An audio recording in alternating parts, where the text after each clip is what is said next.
Today, on 17 May 2025, I am starting a new video series related to trigonometry. And I will start this video from the scratch. That means the basics of trigonometry. Basically, according to Indian syllabus, trigonometry starts from class 9 onwards. And it is used till the highest level, and it is not only a useful topic of mathematics, but it is very useful for science as well, especially for physics and engineering. So I will produce these videos in different stages, step by step. तो देखिए, मैं trigonometry का video series आज शुरू करने जा रहा हूँ 17 मई 2025 से। और ट्रिग्नोमेट्री जो है, इसको मैं बिल्कुल शुरू से, यानी जो इसके बेसिक्स हैं वहां से शुरू करूंगा। और इंडिया के सिलेबस के हिसाब से जैसे 9th क्लास से ट्रिग्नोमेट्री शुरू होता है, तो 9th के जो बेसिक हैं वहां से शुरू करूंगा। और ये हाईएस्ट क्लास यानी पोस्ट ग्रेजुएशन तक यूज होता है ट्रिग्नोमेट्री। और खाली मैथमेटिक्स में ही नहीं, ये साइंस और विशेष रूप से फिजिक्स में बड़ा काम का टॉपिक है। बहुत ज़्यादा यूज होता है, सिर्फ साइंस में फिजिक्स में ही नहीं बल्कि इंजीनियरिंग में भी इसका बहुत ज़्यादा यूज है। तो आज से ये वीडियो सीरीज मैं शुरू कर रहा हूँ, और ये टुकड़ों में मैं आपके सामने पेश करूँगा, अलग अलग स्टेजेस में धीरे धीरे लेके इसमें फार्मूले में ड्राइव करके दिखाऊंगा। और उससे संबंधित जो भी समस्याएं होती हैं, जिस तरह के क्वेश्चंस बनते हैं, उनको साथ साथ हल करके भी दिखाऊंगा। So not only I will complete or take the formula derivations, but also I will try to solve problems related to these formulas and derivations based on simple problems and some complex problems as well. I hope you will like this video. मैं उम्मीद करता हूँ ये video आप लोगों को पसंद आएगा, और ये पूरी सीरीज आप देखना पसंद करेंगे, जो कि मैं स्टेज बाय स्टेज आपके सामने पेश करूंगा।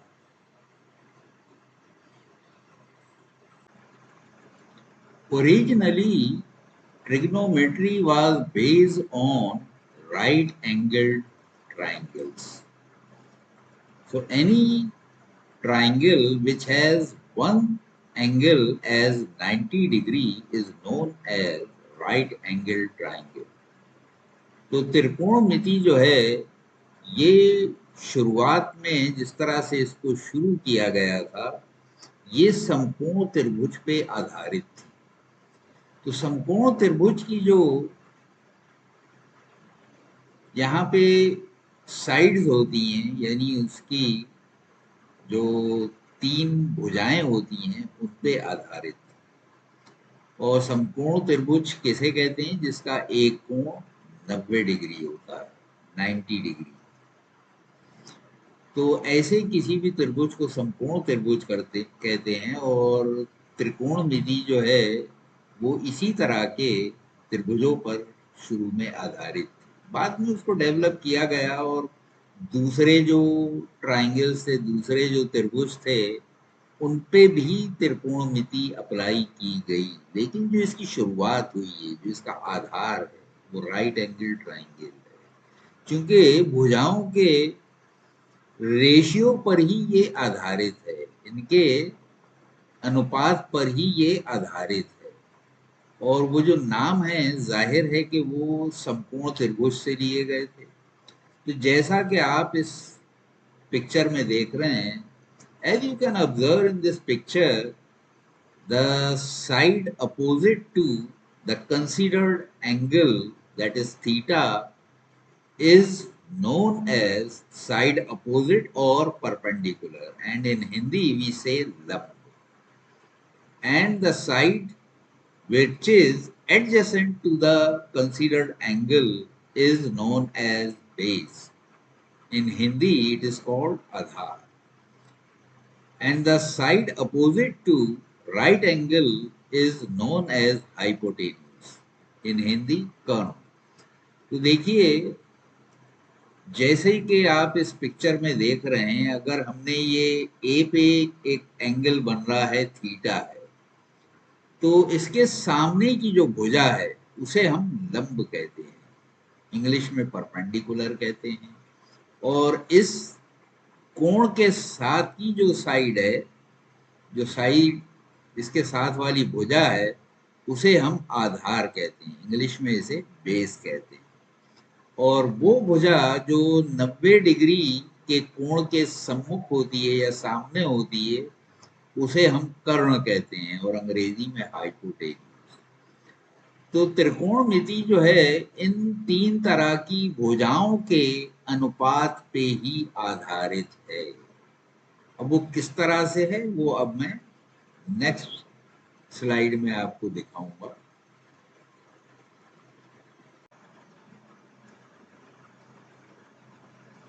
सो ट्रिग्नोमेट्रिक रेशियोज अर्थात त्रिकोणमिति अनुपात, these are based on three sides of a right angled triangle.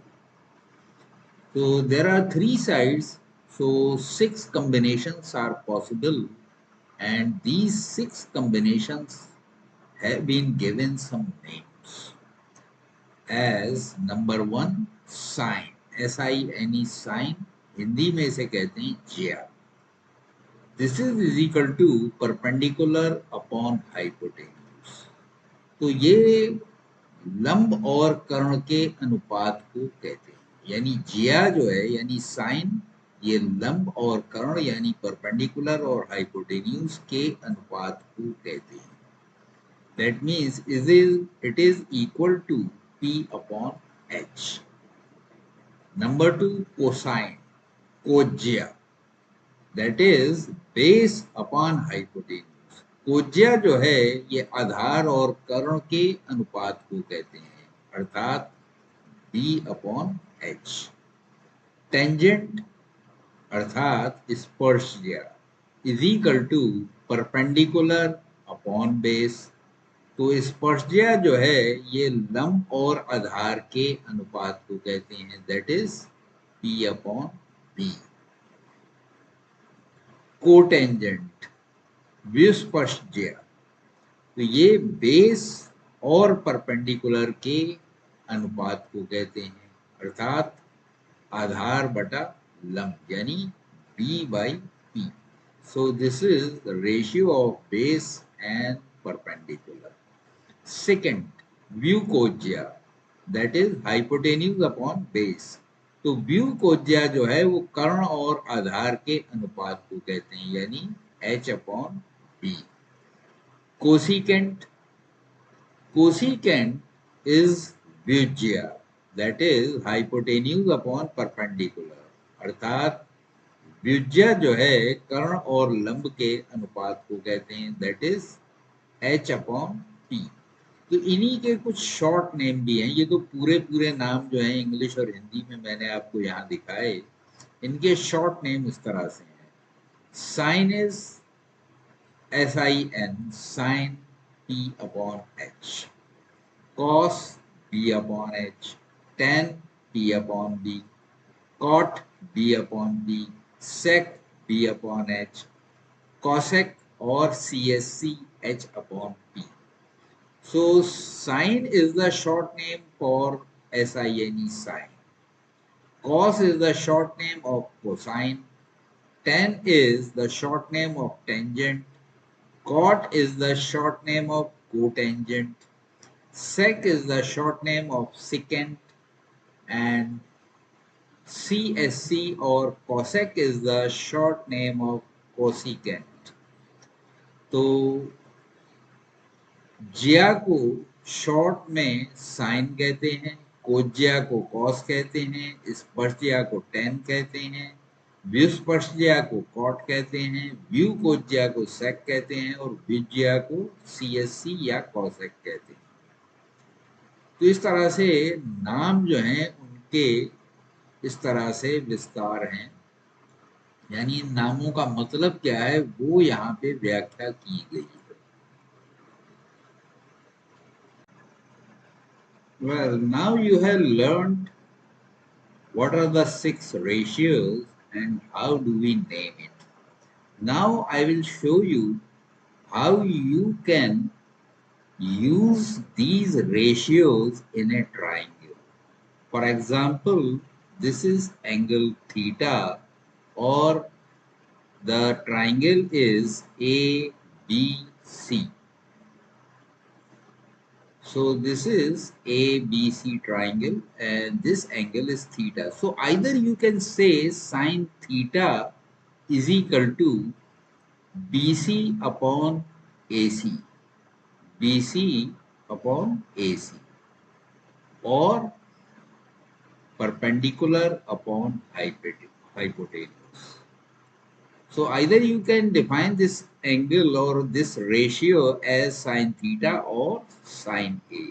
Both ways you can name it. तो इस तरह से जो अभी तक आपने 6 अनुपात पढ़े थे उन अनुपातों का मतलब मैंने समझाया था। अब अगर कोई त्रिभुज ले लें, उस त्रिभुज में इन नामों का प्रयोग कैसे होता है वो यहाँ पे सिखाऊंगा।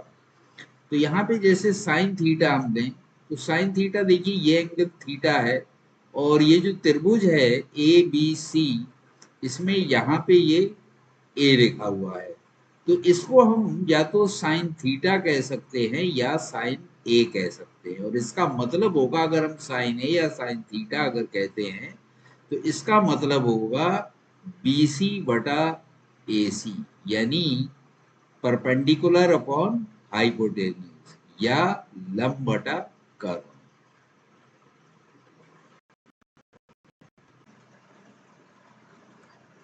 Similarly, you can use cos theta or cos A. So this is theta and this is A. So either you can name it as cos A or cos theta, and it will be equal to side AB upon AC, AB upon AC, or you can say base upon hypotenuse, base upon hypotenuse. तो देखिए cos theta या cos A की तरह इसको हम नाम दे सकते हैं। यहाँ चूंकि थीटा एंगल लिखा हुआ है तो इस एंगल के हिसाब से अगर हम इसका प्रयोग करेंगे तो ये कॉस थीटा कहलाएगा। और अगर त्रिभुज के हिसाब से हम नाम देते हैं तो ये चूंकि त्रिभुज का ये शीर्ष ए है तो इसे हम कॉस ए भी कह सकते हैं। दोनों का मतलब एक ही होगा कि भुजा ए बी बटा भुजा ए सी, यानी आधार बटा कर्व या बेस अपॉन हाइपोटेन्यूज।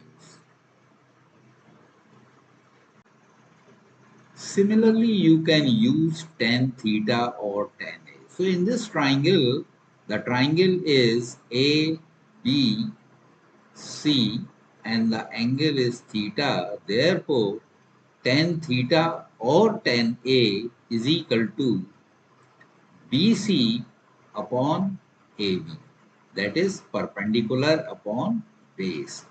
तो इसमें टेन थीटा को या टेन ए को भी इसी तरह दर्शाया जा सकता है, चूंकि टेन क्या होता है, लंब बटा आधार होता है। तो यहाँ टेन ए कहें या टेन थीटा कहें, इसका मतलब होगा BC बटा AB या लंब बटा आधार।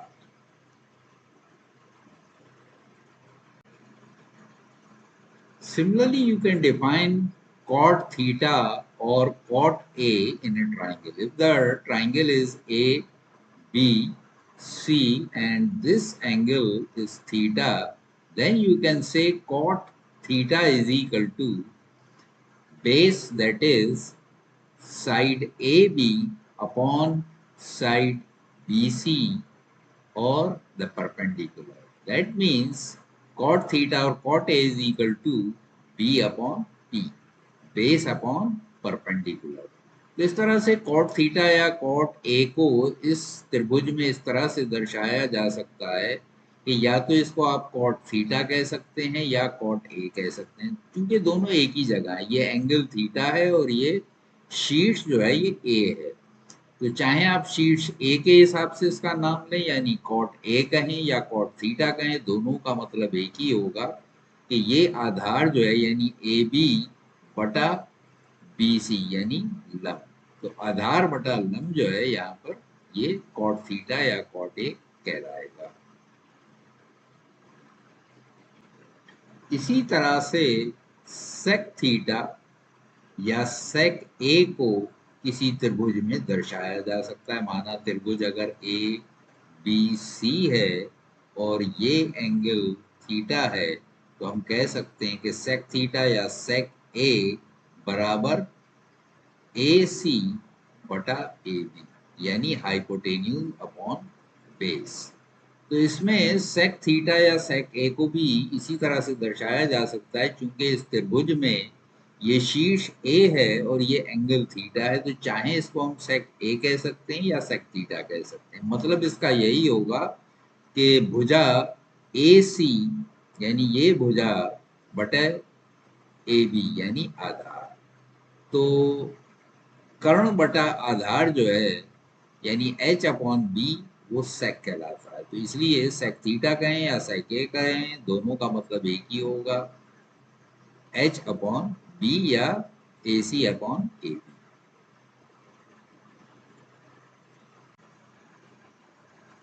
Similarly, you can define cosec theta or cosec A in a triangle. If the triangle is A, B, C, or this angle is theta, then cosec theta will be equal to this hypotenuse AC upon the perpendicular BC.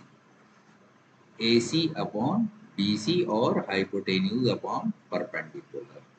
तो इसी तरह कौसेक ए को या कौसेक theta को हम इस त्रिभुज में दर्शा सकते हैं, क्योंकि ये त्रिभुज जो है ए बी सी है और ये एंगल ए पे ये जो एंगल था इसको हमने थीटा नाम दिया है। तो अगर कौसेक थीटा या कौसेक ए कहेंगे तो इसका मतलब यही होगा कि ये कर्ण यानी ए सी बटा बी सी यानी ये लंब। तो कर्ण बटा लंब जो है यही कौसेक कहलाता है, इसलिए कौसेक थीटा भी इसको नाम दिया जा सकता है, कौसेक ए भी नाम दिया जा सकता है। Now suppose you consider this angle that is 90 minus theta or C. So if you consider this angle, then you can either say sine 90 minus theta or sine C. But if you consider this angle, then the perpendicular will be AB and the base will be or side adjacent is equal to BC, but the hypotenuse will remain the same, AC. Therefore, sine 90 minus theta or sine C will be equal to AB, that means this side upon this side, hypotenuse, AB upon AC or P upon H. So for this figure, if you consider from this angle, that is C, then the perpendicular will be equal to AB and base will be equal to BC. तो अभी तक देखिए हम इस angle की बात कर रहे थे ए या थीटा की। अब हम बात कर रहे हैं 90 माइनस थीटा जो कि यहाँ पे है। ये देखिए ये एंगल 90 माइनस थीटा है। जब हम इस एंगल को कंसीडर करेंगे या इस शीर्ष को सी को कंसीडर करेंगे तो बेसिकली ये ट्राइंगल जो है बिल्कुल चेंज हो जाएगा, बदल जाएगा।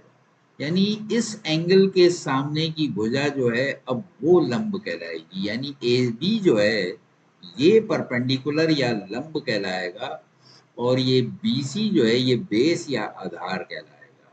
तो अगर हम साइन 90 माइनस थीटा लेंगे या साइन सी लेंगे तो इसके लिए ए बी परपेंडिकुलर होगा और ए सी हाइपोटेन्यूज होगा। इसलिए साइन सी या साइन 90 माइनस सी का मान हो जाएगा ए बी बटा ए सी, ए बी बटा ए सी और ये ए बी जो है यहाँ पे परपेंडिकुलर हो जाएगी और ए सी जो है ये हाइपोटेन्यूज हो जाएगा।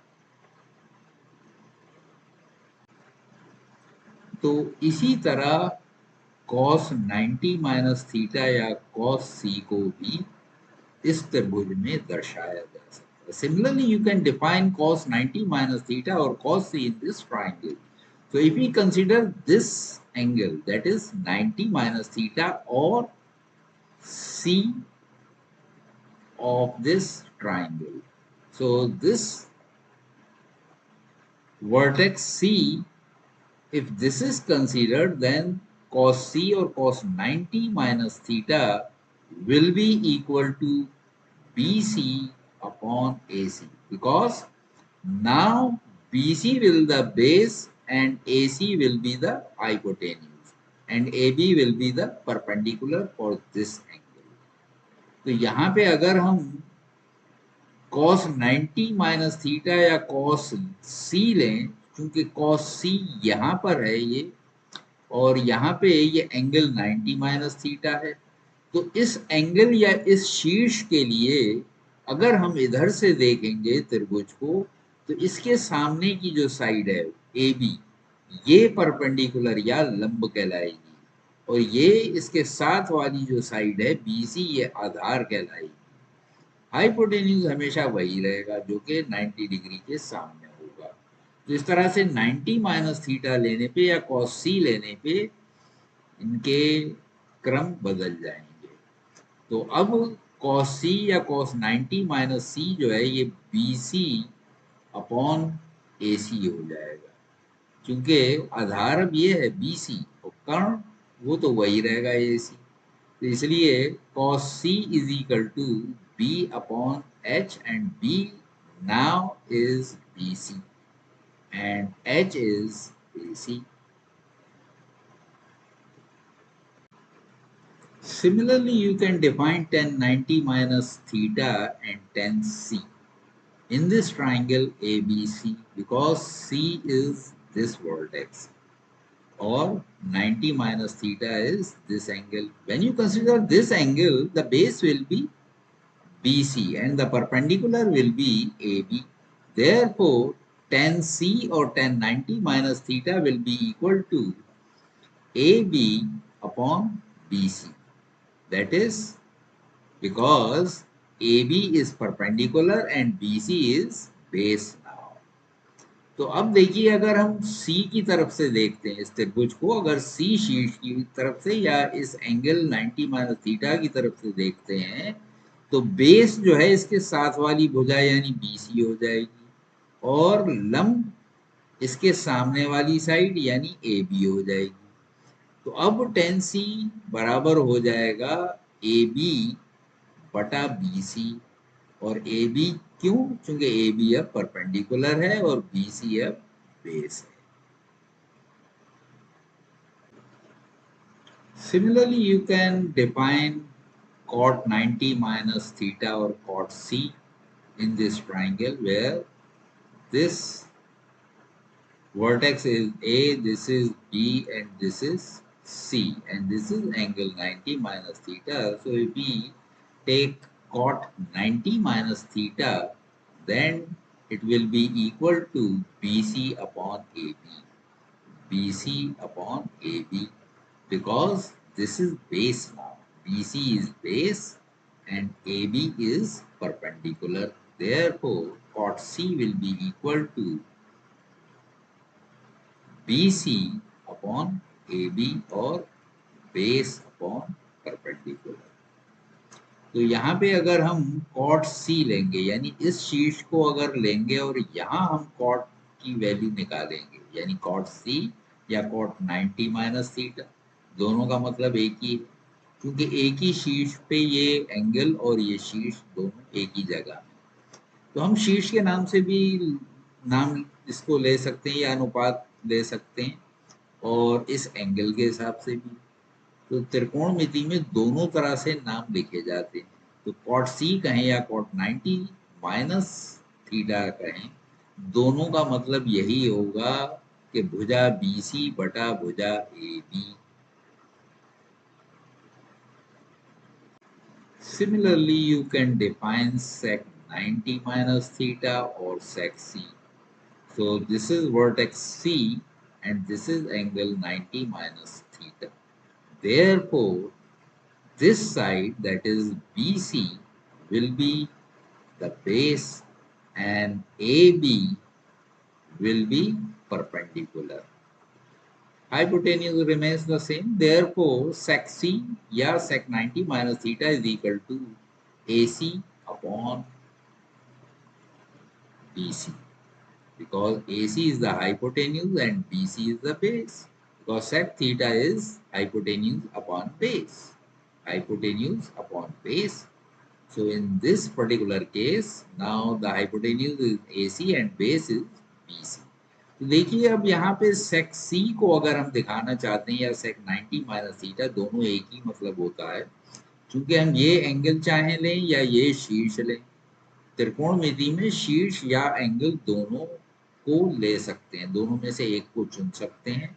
मतलब वही होगा, अगर हम ये शीर्ष लेंगे तो इसके लिए आधार BC होगा और कर्ण AC होगा और लंब AB होगा। इसलिए sec C का मतलब हो जाएगा AC बटा BC यानी H अपॉन B, यानी हाइपोटेन्यूज यानी कर्ण बटा आधार।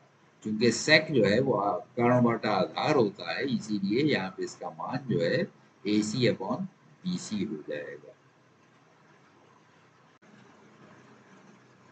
तो इसी तरह से cosec 90 माइनस C या cosec C को इस त्रिभुज यानी A BC में दर्शाया जा सकता है, जबकि हम एंगल जो है ये 90 माइनस थीटा यानी शीर्ष C की तरफ से देख रहे हैं। तो cosec 90 minus theta or cosec C will be equal to AC upon AB because AC is now hypotenuse and AB is perpendicular.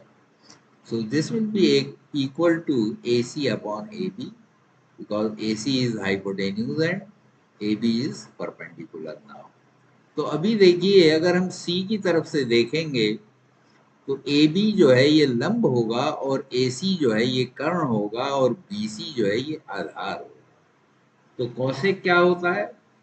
कर्ण बटा लंब होता है, इसलिए कौशिक C का मान हो जाएगा AC बटा AB यानी हाइपोटेन्यूज अपॉन परपेंडिकुलर या कर्ण बटा लंब।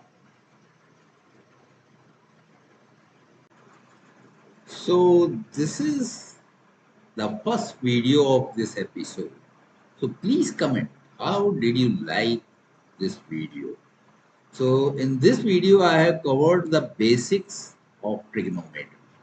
तो अभी तक जो आपको मैंने पेश किया ये हमारा इस एपिसोड का पहला वीडियो था और इसमें त्रिकोणमिति के जो बेसिक्स हैं, जो बुनियादी चीज़ें हैं वो खाली ली हैं। मैंने अभी ये बताया है कि ट्रिग्नोमेट्री या त्रिकोणमिति किन चीज़ों पर आधारित है। ये त्रिभुज की 3 भुजाओं पर आधारित है, लंब, आधार और कर्ण पर, और उनके जो रेशियोज हैं, जो अनुपात हैं, उन्हीं को अलग अलग नाम दिए गए हैं जो कि त्रिकोणमिति के अनुपात कहलाते हैं यानी ट्रिग्नोमेट्रिक रेशियोज कहलाते हैं।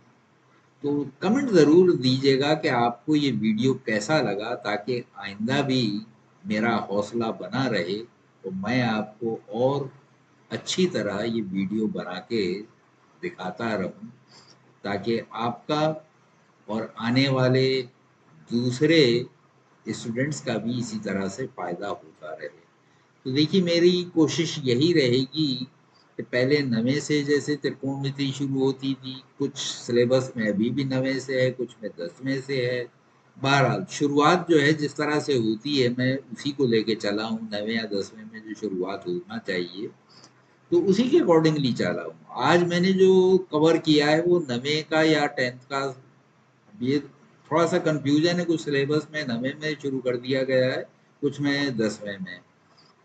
तो इस तरह से जो आज मैंने कवर किया है बिल्कुल बेसिक था, जो कि त्रिकोणमिति की शुरुआत है. This is the beginning of the trigonometry. So I hope you liked it. So if yes, please comment in your